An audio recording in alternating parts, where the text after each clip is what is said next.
How many of these have you done already? I think 173. Uh, and what about today? People, This two people canceled or two people like had to reschedule with. okay. So this is my one, two, three. This you are fourth. Four, So you would have been six. six. Wow, man. And then after that I have four more. So You start, today I scheduled 10. damn. So So I you have started at 5, right, in the morning? yeah, yeah. So I've been just I've been taking naps because Do you the people do you eat in the middle of the interviews, man? Do you do I have? eat? No, no, no. I eat like between them in like 15 little minutes. Sometimes I cut interviews short so I can eat. Say, all right, I'm hungry. You're done. like like fascinating. So where can we follow up on your work? Okay, I think we're live. All right, we're joined this hour by Dr. Gabriel Guttierrez. This is really, really exciting. He's the chair, I believe he's still the chair of Chicano Studies at Cal State Northridge. Um, it's really, really exciting to get into some of that history. But before we get into that, into your current projects and future projects, I want to ask you, Gabriel, can you give us a little insight into how you started getting involved what was your educational journey look like? Well, as with most people, I think it started at home. I was really lucky to have been born into the family I was born into. My mom and dad, Juana Gutierrez and Ricardo Gutierrez. My mom who just celebrated her 88th birthday the other day. Happy birthday, mom. They had been very active in a variety of different ways. Both in terms of our schools and then in terms of the neighborhoods. My mom was one of the founders of Mothers of East LA, Mothers of Los Angeles, Santa Isabel. And my dad was one of the founding board members of an organization that was called UNO, United Neighborhood Organization. And so as a kid, we were always out um, dealing with different types of issues and definitely coming of age, on my own and our own, we had that sense of responsibility and commitment, I think, already instilled in us, so that whenever we addressed any issues or we confronted any issues, we, as testing as it was, we felt it was an obligation to stand up for different things and to say things that needed to be said. And that, I think, carried into a trajectory of different types of work that I started doing, when I was young. I went to Cathedral High School, which is the all boys school just north of Chinatown, and I was student body president the year that property had been sold by the Roman Catholic Archdiocese, and they had done it without any notification, any input, any consultation. And so naturally, Cathedral was very lucky to have some very good alumni. I mean, very committed alumni who came back as a group formed as Friends of Cathedral High School. And so it was interesting because I was, as a student body president, engaged in that process, attending meetings after football practice and baseball practice and all this stuff on weekends and helping to organize that effort. While at the same time, or around the same time, marching against a prison in East LA or against a pipeline through Boyle Heights.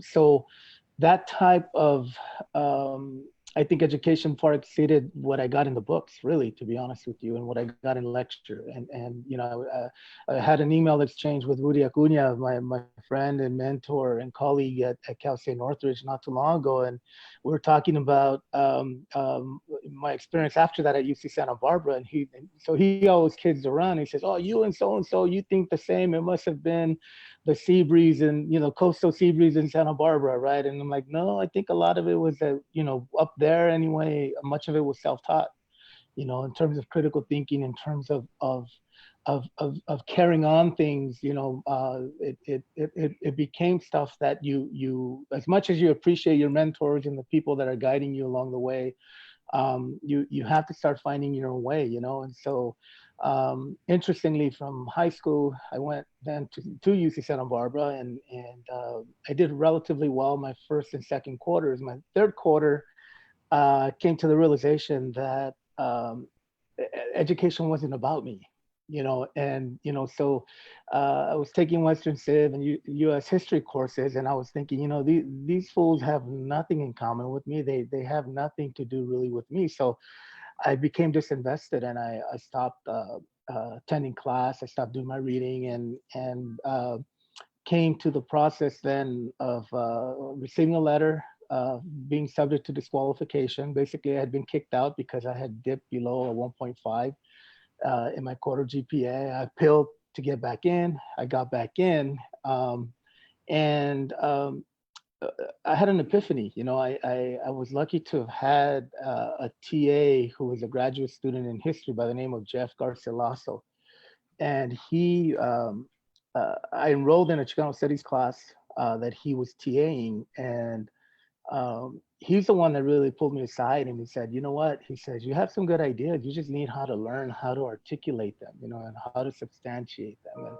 so he taught me, the method, that you make a claim, you provide evidence with citation, and then you provide analysis, which is your voice on what you're claiming, right?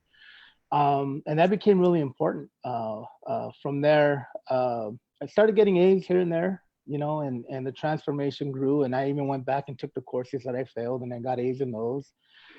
And again, I had like a 12-hour conversation with Jeff one day about what was to happen after, graduation. And so I left his house after that 12-hour conversation, convinced that a PhD in history was the way I wanted to go. And that's what happened, and so went through the program, and that was really interesting. The explicit, forms of racism that you experience in graduate school, where there were a substantial group of people of color who had come in the same year I did.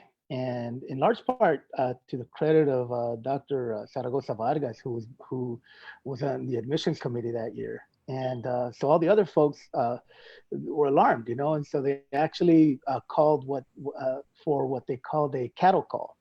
And what that meant, for the first time, I believe, in the history of the history department at UC Santa Barbara, all the faculty convened on a Saturday to go over every graduate student's file, basically to start making determinations who's going to continue, who's not going to continue, right? And a lot of it had to do with a large number of folks of color coming in that year. So I was there during the time that Rudy Acuna was denied a position and sued and won. And I was in the department that had two historians who were very instrumental to keeping him out. And so that was interesting, because I was having to take classes with them at the time that all this stuff was happening, where the rallies were happening. And so, from there, I ended up, my first gig was at Loyola Marymount. My understanding at the time, it was the first full-time Chicano Studies appointment at Loyola Marymount. And then the opportunity came to go to Northridge. And it was a hard decision, but at the same time, it was a decision, because I had to ask myself, how do I want to, or where do I want to spend basically the rest of my life? And so I knew that Cal State students were very much, the type of student that I was, growing up, and definitely wanted to try and contribute as much as I could. So that's where I've been for 20 years. Yeah, so I've had the opportunity to talk to a few different people who, like you've gone through the gamut of public education up to, or gone through education, high school to right. college, all the way to pursuit of doctorate, and it keeps this question of like facing kind of racist attacks for showing that your proficiency in academia seems to be a recurring theme. So I'll post the same question I posed to many of them. When was the first time you were punished for being a smart Mexican? I don't know if it was punished, man. I think the first time, and I wouldn't say that it's because I was a smart Mexican, maybe because I was a smart ass Mexican, I think what I remember as a kid, I was always curious. So it started really, I went to Catholic school. So sometimes the questions that you would ask would kind of raise eyebrows from, the priests or the teachers or the nuns. And the cool thing is that we always had our parents back, and so one day my uncle was on his deathbed, and so I was asked, hey, go ask the priest to come down to read him his last rites, right? So I ran, man, and I was of the age where I'm thinking this could potentially save my uncle's life. I couldn't really understand, the whole last rites and all that. It's just, you bring the priest and it'll be a good thing, right? So I ran down, and I knocked on the rectory door, and the priest answered, and I told him, I was out of breath. I said, hey, my uncle's passing away. My mom and dad asked me to come and have you come and read him his last rites or whatever. He looked at me and he says, unfortunately, I can't go. I have a lunch appointment with a couple of people. And there were a couple of young women in the waiting room, And I looked at him and I told him, I go, you're a liar. And he says, like, I beg your pardon. I said, yeah. I go, you're a liar. I go, because at the homily during mass, during the week, you had talked about taking care of the sick and all this other stuff. And so I was pissed, man. And I ran back home. And, I told him, oh, well, he said he can't come because he's busy or whatever. And then later on, my mom and dad get a call and, well, your son was disrespectful. And then their response was, no, he was right. He was truthful in his assessment of the priest, if that's what he was saying. So what was really interesting is that at that point, again, it became very important to have the support of older siblings and of parents and of a larger network. So that was really helpful, even when it came to going through. I think in high school, I didn't have very many issues, in part because the environment at the high school that I went to was overwhelmingly supportive. I think it wasn't until I got to college that you start noticing things that happen implicitly and explicitly, and the rage that comes with knowing that the toys that your dorm mates have come as a result of their parents being given access to the types of jobs that my parents were being denied, or whose opportunity was denied because of the schooling that they were limited to, or that they were confined to, or what have you, in terms of both reality and hypotheticals. So I think that's when even more questions came, but the responsibility to articulate the questions in ways where you weren't going to lose a debate, you weren't going to lose the argument, right? And so I don't know that I was punished. I know that people have responded, but I've never felt punished, to say, because punishment comes with giving other people the power, the authority to impose that upon you, and I think it's important to not give them that. So that's kind of the way I've been raised, and that's the way you try to function, But even now, I mean, when it comes to dealing with folks at Cal State Northridge, I was told by the faculty senate president in a public meeting, after we engaged in a heated discussion, when, the last words that I said, her response was, "Is that even English?" Can you imagine that? No, I And so can't. what do you do? So naturally, the barrio boy wants to come out of you, and it's like, you have to kind of like, what she did herself in here, or other people have done themselves in here. And so I've had even the president of the university, after I raise issues that a commission has raised, right, but I just happen to be the one to articulate, stop me and turn to everyone else and ask, is he speaking on your behalf, right?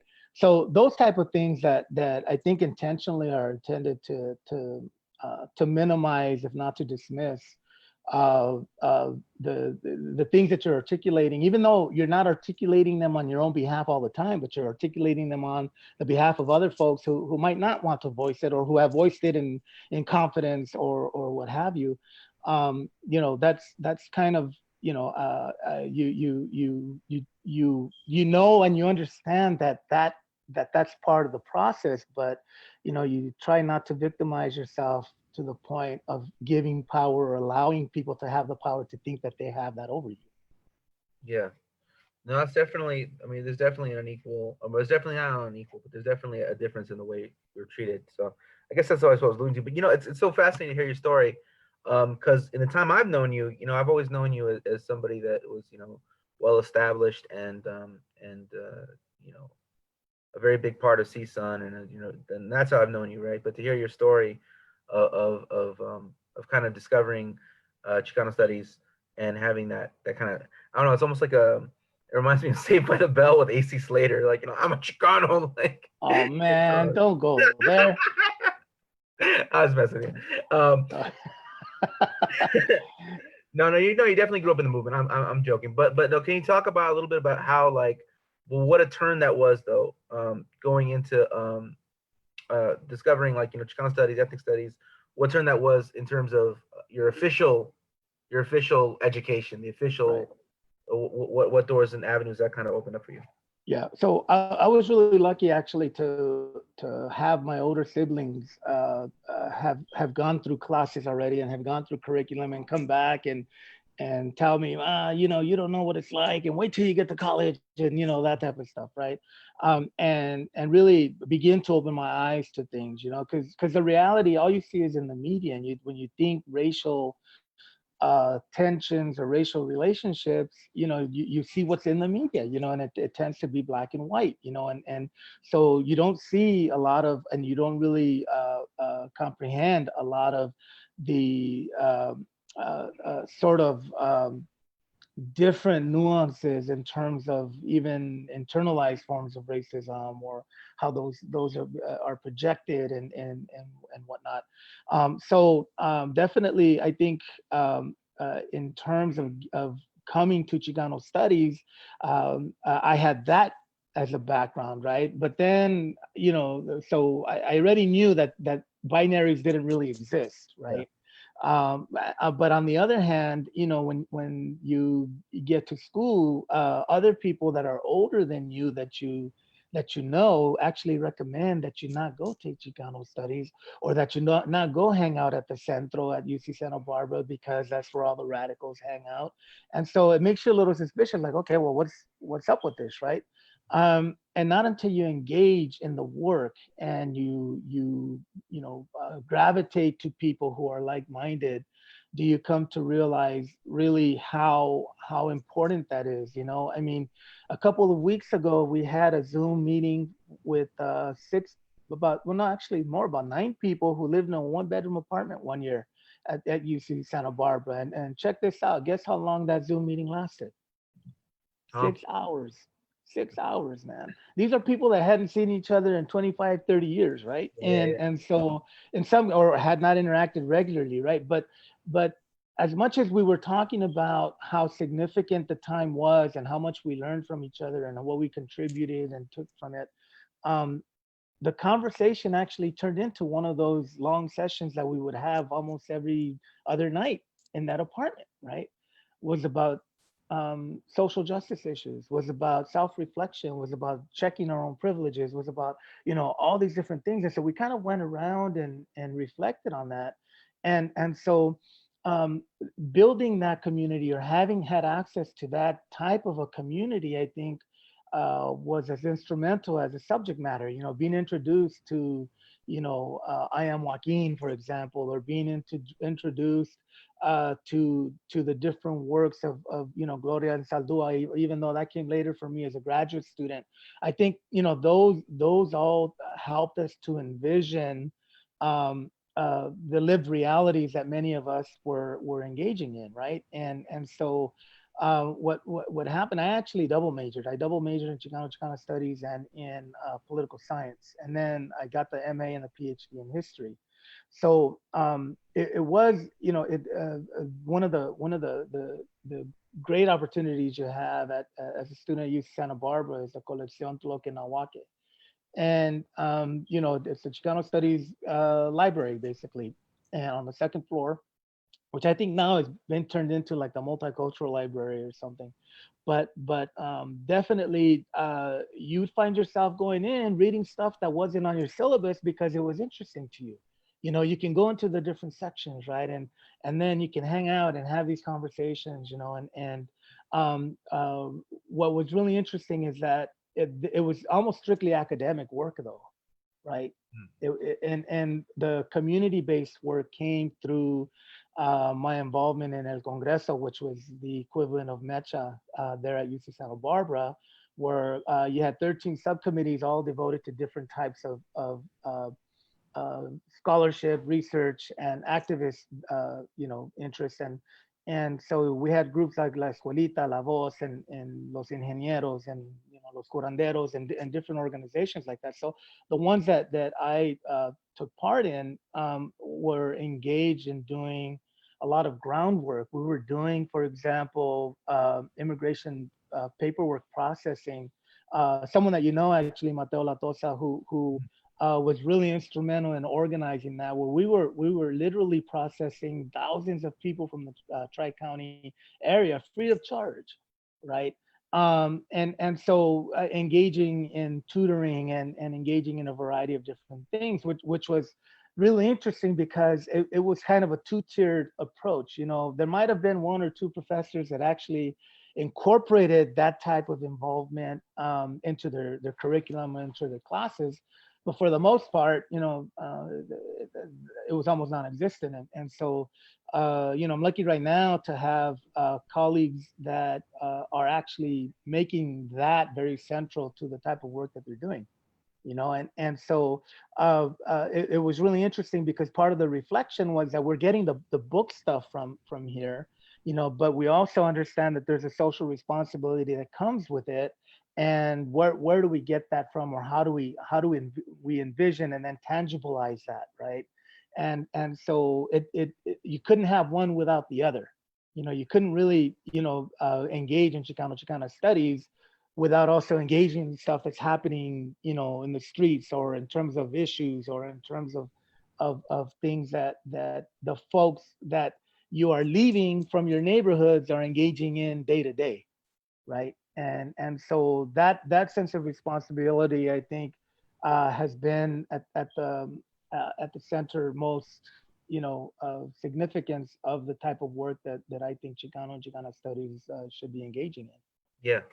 So what was some of the campus organization that you did at the time at Santa Barbara? Primarily, it was El Congreso, and it was basically a 13 subcommittee, organization. I participated in some of the sub committees as well. I mentioned La Escuelita, for example. I mentioned La Voz. We even had a teatro group. I did probably about a week in that. and and I said, because I loved it, I wanted to engage, but I just I'm not very artistically talented, I guess you could say. But it was pretty awesome, at least to help in whatever way. But then there were, for a short time we had a ballet folklorico. We had, different organizations that I wasn't a part of because they weren't part of my major. That included, as I mentioned, los curanderos, who were pre-med folks, los ingenieros, and la mujer, or mujer, which was another organization. And so we had Radio Chicana as well. And in fact, Jose Prado and I did some time in that as well. Mentioning Jose, who and doing a radio program there, which was pretty interesting because I thought that was going to be the end of it. And then I ended up doing a 6-year stint over at KPFK doing the morning review from 2003 to 2009. But there were uh, other organizations, as I said, and ENOC, which was one of it was it was a immigration rights organization, right? So we were doing a lot of the processing, especially after 1986 and some of the immigration reforms that were being implemented at that time, and got people to rush to come and do that. And we were able to do that for free, just basically it was filling out forms, right? And then we had the agencies that needed to be there to process like the fingerprints or whatever, and the photographs, and all that other stuff. And it was a one-stop type of thing. So yeah, working a lot with youth. Along with Mark Baca, co-directed while we were students, we were undergrads, a program out of La Casa de la Raza. It was the Santa Barbara County. It was La Casa de la Raza Youth Empowerment Program. It was a drug prevention program, and that's where the funding was coming in. And what we did is we included that, we incorporated that into a more proactive sort of approach, so that we did that for some time as well. Well, the California coast. I mean, a lot of people who aren't from there, even when even from LA, you don't really know about just how just how racist it is. I mean, just it's a kind of very like with Santa Rosa, Santa Barbara, Ventura, Yeah. San Luis Obispo, and all these places very very segregated. But the landscape is very beautiful. It's like apartheid in paradise or something. Yeah. Um, so what kind of pushback were you get like for trying to service like the people of Santa Barbara or gente in Santa Barbara from the campus itself? Yeah. Well, we had some run-ins with the Santa Barbara County Sheriff's Department actually when, as part of this youth empowerment program, we were being funded by the county, and we would go out to these county-wide debriefings, right? And so the sheriffs were doing things like bringing out flyers with like a homeboy dressed in the attire, and a sheriff with a bazooka and a plunger and a line tied to the plunger, and trying to make a joke of this. And so Mark Baca, who I mentioned earlier, started calling them out, and I started calling them out, and interesting things happened as a result of that. I mean, Mark had a car at that time, and his tires were slashed, and a note was left on his windshield, and there were things that you really couldn't explain, but at the same time, you had to voice that. You had to kind of address these things, and I'm sure they were thinking like, who the hell are these punks, right? College students, coming to with the sense of entitlement or whatever. And it was like, no, it was a sense of dignity. It wasn't about entitlement. It was about dignity and dignifying the people that you are claiming that you're serving here. And so that was really interesting. We had a break into the office one time where all our paperwork was put onto the desk, and honey was poured over it. Jesus. And so they used to have a like the dare program, dare to keep kids off drugs, right? Yeah. And we got it. I remember we had a ruler in the office of that, and I rearranged it to have it read, dare to keep cops off kids, right? And we had it up on the wall. And we were told by the director of the casa that one of the investigating sheriffs or detectives or whoever made a point to point that out. Like why would they have that up there? That type of thing. And so it was, I mean, we understood it came with the territory, but at the same time, it wasn't something that we were gonna just accept and kind of move on. And so eventually I ended up leaving the program because I got into the graduate program. And when you get into graduate program, there's really not a lot of time, especially if you have funding Yeah. through that to do that type of work. So Mark continued, and other folks continued, and you get that type of stuff. I remember the first time I went off campus to go get something to eat with a few friends from East LA. We were all freshmen. We went to a Rusty's Pizza Party, right in Santa Barbara. And I'm not kidding you, man. This is the first time it ever happened, where we walked in the door and literally people stopped what they were doing and turned to look at us. And we were like, yeah. Yeah. So yeah, I mean, you have that type of stuff, and back in those days, I mean, I went in the mid '80s. I can imagine what it was like in the '60s, right, when the demographics and the Latino student demographics were even smaller. But we were under 10%, and now I think they're an HSI, right? So, but even at that, I mean, they might be an HSI, but there are some concerning trends where you have a lot of folks that are buying into the whole mainstream thing, I don't know, that becomes very challenging. Yeah. So, can you tell us, because this is eventually designed for a wide cross section of people who might not be familiar with HSIs. Can you tell us what HSIs are? Hispanic Serving Institute, and I believe these are for campuses. I believe it's a 25% threshold of the student population that would qualify them for the campus anyway, that would qualify the campus for the federal funding directed towards student success for institutions that have a high quantity of Latino and Latina and Latinx students. There's a big problem with that though, because those funds aren't the directive isn't that they go to benefit the Latino, Latina, Latinx students. It just goes to benefit whoever. On our campus, we've had a big issue and some trouble with it, because when Chicana studies folks go to the call for proposal meetings, we're told, oh well, it's not really for you. It's more intended for STEM, right? And we're like, wait a minute, what that we actually are the faculty that work with students on their basic writing, their basic critical thinking skills, and all these other things that they're going to be utilizing while they're going through those classes, right? If anything, right? So yeah, there's some really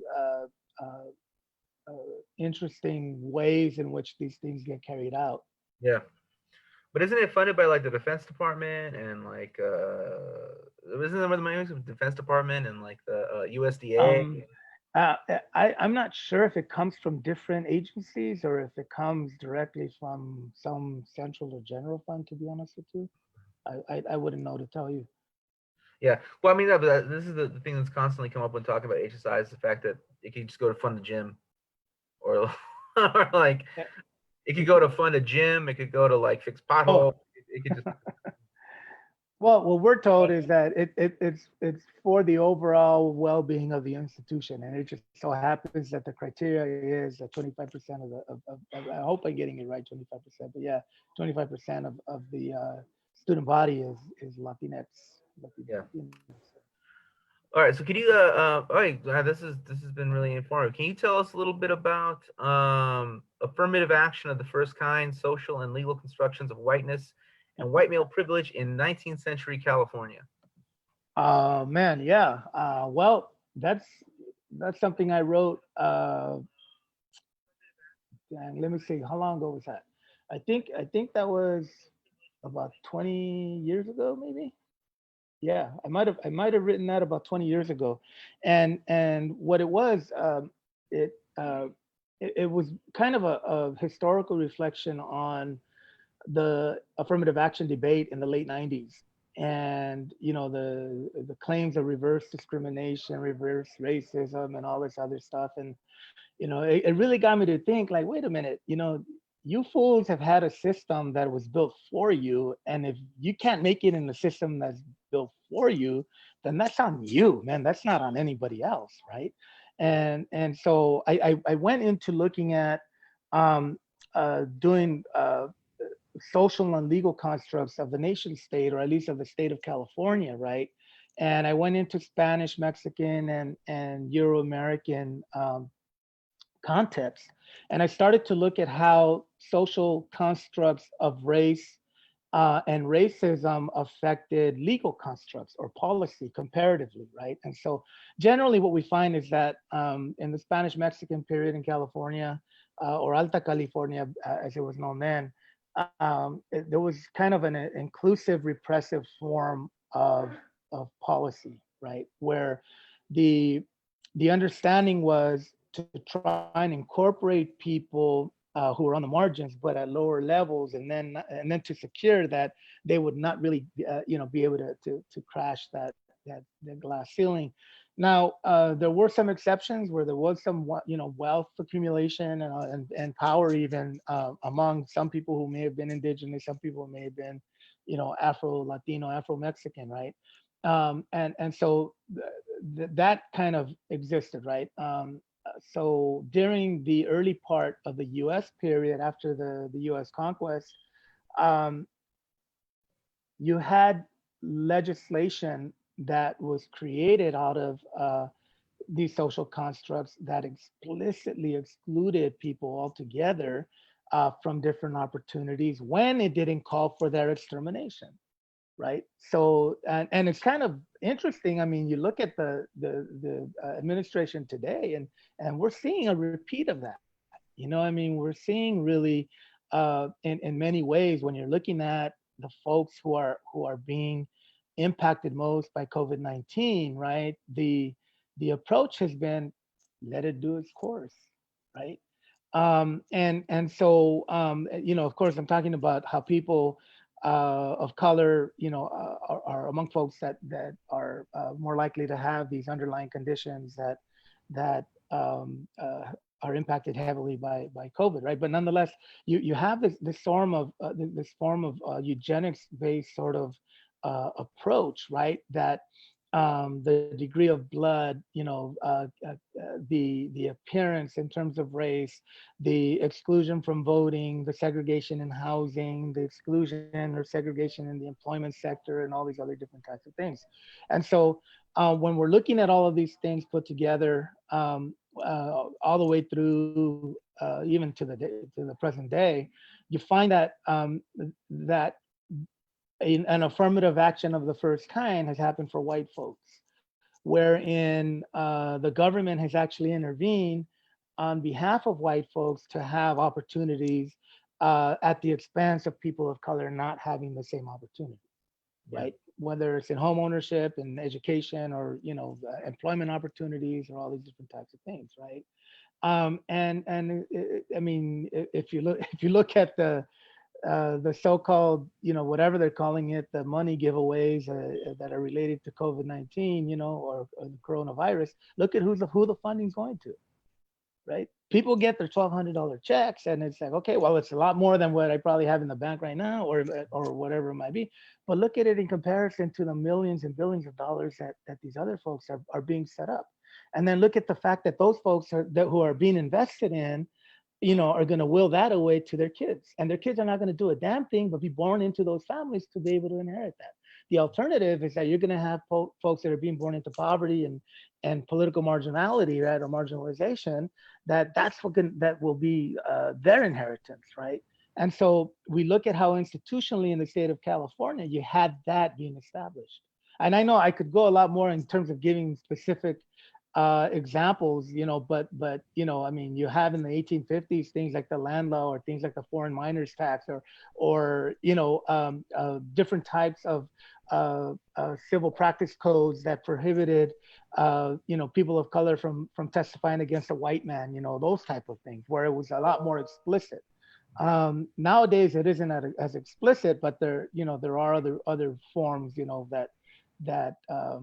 where this is happening. Voter suppression is a perfect example of that. You know, look at Greg Palast's work and the work of several other people. I mean, basically what they're talking about are the more implicit practices of, you know, the more explicit practices that were happening during Jim Crow. Yeah. So in essence, you know, that was kind of an attempt to do that, you know, back then. Yeah. You mentioned underlying conditions that a lot of people are facing, but those underlying conditions are, I know you write about, are conditions of, like, you know, particular air pollution within communities, cancer alleys, food deserts. You mentioned, I know we had this conversation of, there's a particularly egregious thing going on right now, where on the west side of Los Angeles, they're having these kind of eco trash pickups, right? Right. Then the destination of those trash pickups, I mean, really speaks to how the city's laid out. Can you Right. tell us about that? Yeah, actually, my nephew, Mark Lopez from Ishar Communities for Environmental Justice, he pointed that out several times when I've heard him speak, where he talks about the city of Santa Monica having this campaign about going green. And so all their trash trucks, you know, are on clean fuel, right? But the question is, where do they dump their trash? Well, they come into Southeast LA, dump their trash, and then that's where they fuel up. So it's green for the folks in Santa Monica because, you know, they're not having to deal with either the depositing of the trash, or, you know, the emissions or whatever else is going to be caused from the fact that in order for them to have the pleasant life, right, the people in City of Commerce or in Southeast LA have to have and endure the unpleasant qualities of life. right? And the thing, part of the thing about this is that in Santa Monica is known for being liberal, right? Mhm. And that needs to be called out. That those types of things, when we're talking about those types of privileges, um, uh, we have to have those discussions. We have to have not only those discussions, but we have to hold, as much as we hold ourselves accountable, we have to hold other folks accountable for the contradictions that people live in. Yeah. And so, these types of things, I mean, I saw it growing up when my first publication actually came as a result of working on a paper on the state prison, right, when I was an undergrad. And looking at state documents, right, looking at the Department of Corrections or looking at other agencies, and the fact that these documents are archived, so not everyone has access to them, right? You find out how the land deals come down and how decisions are made in different sequences that basically violate their own protocols, right? Where they know they have to have input from the community, but basically you have different forms of resistance from the community not coming till well after the decision's already been made. This is back in the mid 80s, right? And so of course, same thing happened with the freeways, with the interchange in the 1950s, and other things, the mixed zoning, right? Where you have in the city of LA, or at least in Southeast LA, the Central Manufacturing District, which is designated in the 1920s, that runs from Vernon all the way to, I believe, I forget, Garfield or something on the other end, on the east side. And then I believe it's Washington down to Randolph or something, north and south. And so basically you're looking at all these southeast cities, including Boyle Heights, right, because it's on the border there, that are inhabited by people of color, primarily Chicano, Mexicano, Mexicana, Latino, Latina, Latinx. And so that's where you also have the freeway. So you have all these years of compounded pollution and toxins that affect quality of life, affect health issues, affect chronic health conditions, that impact things like COVID-19. Yeah. Yeah. Well, it would seem like so much like when you're describing that, people we refer to as conservatives are kind of locked in like an ideological death cult that just marches towards the end, whereas the liberals, they kind of want to live a safe and orderly life for themselves at the expense of others. Just, Uh, yeah, you see that unfortunately, and I mean, the thing is that we all, I think, have the potential to get comfortable or get too comfortable, I think, because we all have the potential to try and rationalize where we're at, right? And I think that becomes the danger in terms of how these types of things come about. I don't want to generalize and say all the folks in Santa Monica are this way, because I know people from there and I know that they're not. But at the same time, you take sort of some of the generalities and you look at other areas as well where people are going to be very uh, susceptible to defending their privileges if they haven't already called those privileges into question.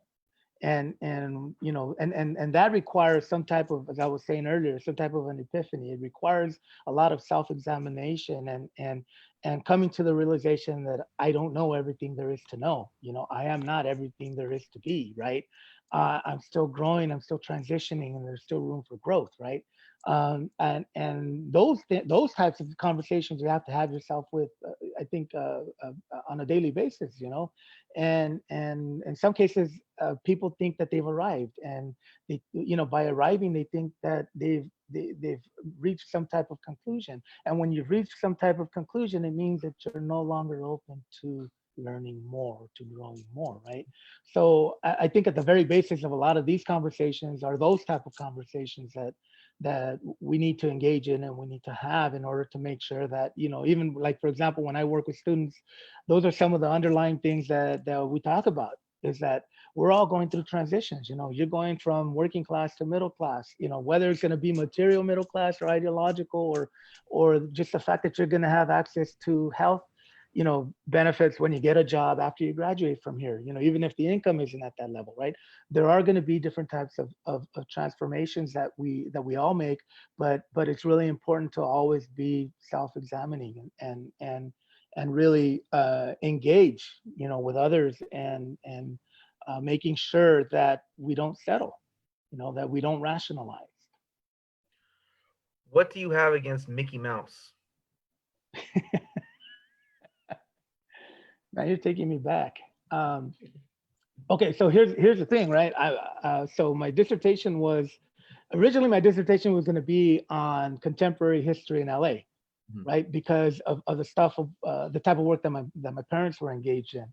Um, and then I realized, you know what, I think I need to take it a little bit further back because my questions are a little bit, larger in terms of context and historical, examination, right? So I went back to the early 19th century and I started doing that. And so that was my research trajectory, right? And I had been writing on that. And then when I became a parent, I realized, I found myself watching a lot of Disney films, right? A lot of Disney animation, right? And looking at some of the animation and some of the storylines, you start thinking like, damn, man, that's some very like racist stuff, I remember I caught myself actually, we were watching The Lion King, and I started rooting for the lions, and my kids are looking at me and they're like, "What's wrong with you?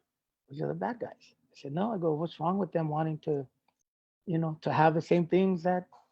No, I'm sorry, not the lions. I'm rooting for the Yes. hyenas.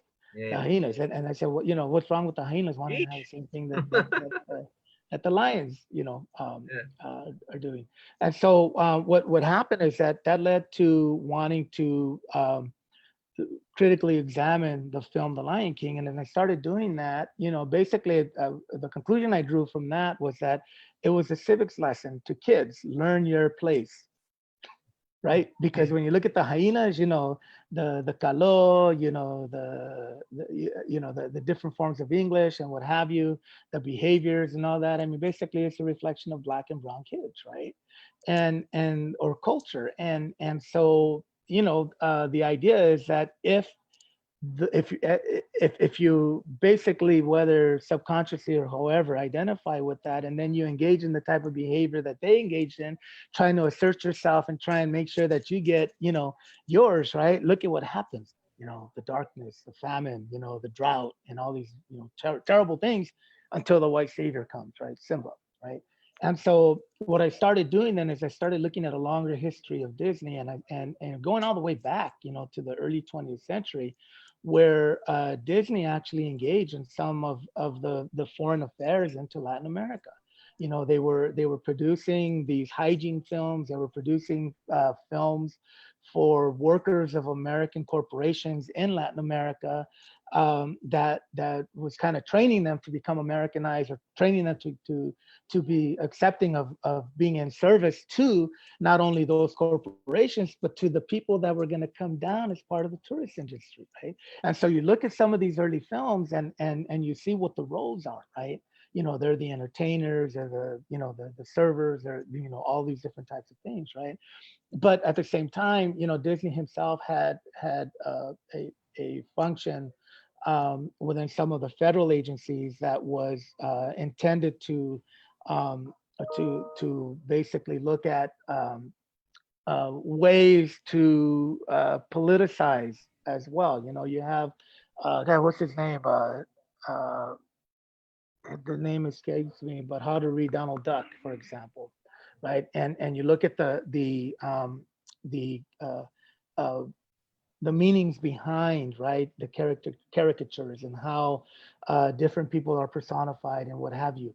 You start seeing that in Disney animation in the contemporary sense, back in the 1990s, right? So I actually started writing a little bit more about Disney during that time, and it was really interesting. I was able to present that work in the US and Canada and Mexico and Cuba, and the only place I got resistance was in the United States, where people were like, "Why are you saying that that Chicano children read Disney in this way? And I'm saying, no, what I'm saying is that we should teach them to read Disney in this way, right?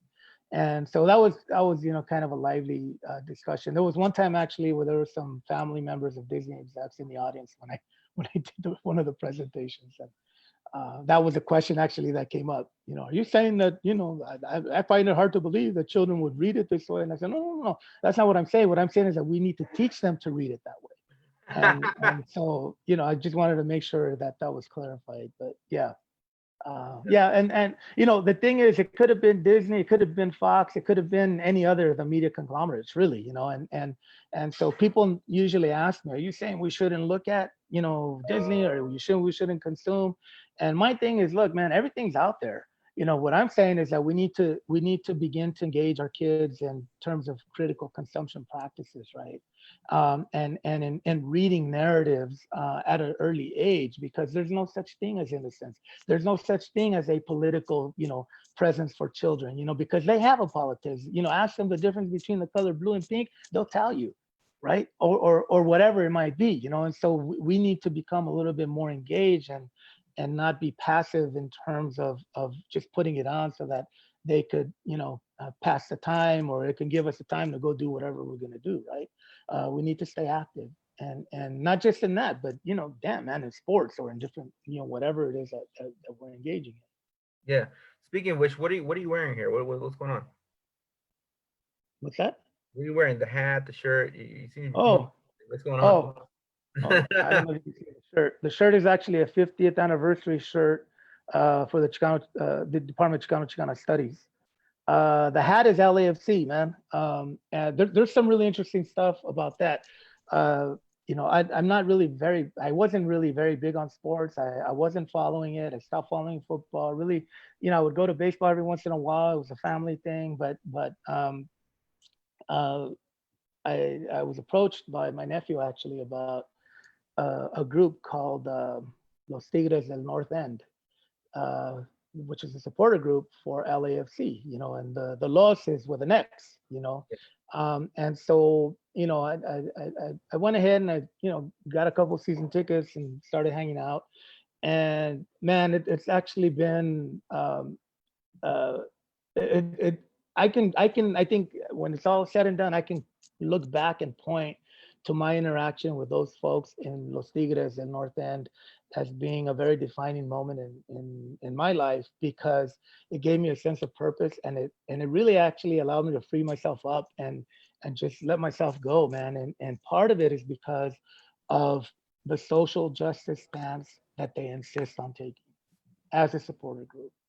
They say this is what we're defined as, or this is what we're defined by. This is who we are, and we are going to transform the world in our regular daily activities, and we're going to build community based on this, right? And to me, it's such a beautiful thing, man. And so I've been, unfortunately, we haven't had a chance to interact a lot because of the virus, but I've learned a lot from them, and a lot of them are younger than me, and so a lot of times it's pretty cool just to like hang out and listen to the things that they're talking about, the things that they're saying, and it reminds you that you don't have to be the one always at the podium giving the lecture, Yeah, yeah. and so we've grown as a group, and the leadership of the group, I think, has done a phenomenal job of messaging, of coordinating with other supporter groups, and really trying to turn that culture, or at least expose that culture to the necessities of the immediacy of the communities around the Banc of California Stadium, right? Which it isn't a blind sort of allegiance to a club or to some corporate group. This is actually, I think George Sanchez, who wrote an article on this, where he says this is an example of the supporter culture defining what the club is, right? And so, I don't know if you've seen those abolish ICE shirts, Los Angeles abolish ICE. That came from there. You have Young Now Football Club. One of the banners that we take to the games has the words "Still Tongva land," right? And as a reminder, man, I mean, some of us are not Tonga, but it's a reminder that look, you need to recognize the historical trajectory and the significance of where we're at, right? Yeah. And so that's been, that's been really an awesome experience, right? So yeah, so I've actually invested in, I get these from the vendors actually that walk around, so they're yeah they're pretty Excellent. cool. So how do we follow up with some of the work that you're doing, especially with the team and maybe any periodicals that are coming up? You mean like what to look forward to? Right Yeah. now, Yeah. well, right now, man, I'm actually taking a little bit, and I thank you for the opportunity to actually to come on, because I'm taking a little bit of break from trying to figure out what we're gonna do fall semester 2020. I mean, there's a lot of changes coming, and so I mean, you look at what's immediately in front of you, and I most of my days have been based on that. Having Zoom meetings and after Zoom meeting and conversations on the phone and email exchanges and all that stuff. But in terms of the creative side, um, I haven't, I've actually um, uh, had an idea of starting like this messaging thing, right? Along with my kids, we invested in a direct to garment printer, right? And looking at doing types of work that could potentially have some some impact, right, in terms of the messaging that comes out on shirts or garments or different types of things. That's on a personal level. On a professional level, I'm looking at I every once in a while when I get the chance, I go back to, believe it or not, to doing some creative writing.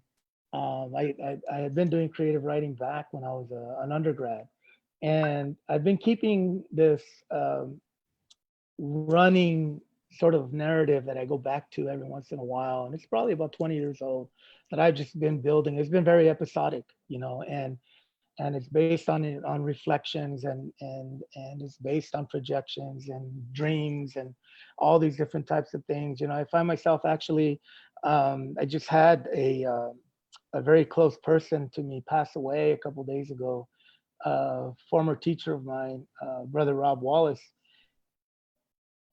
And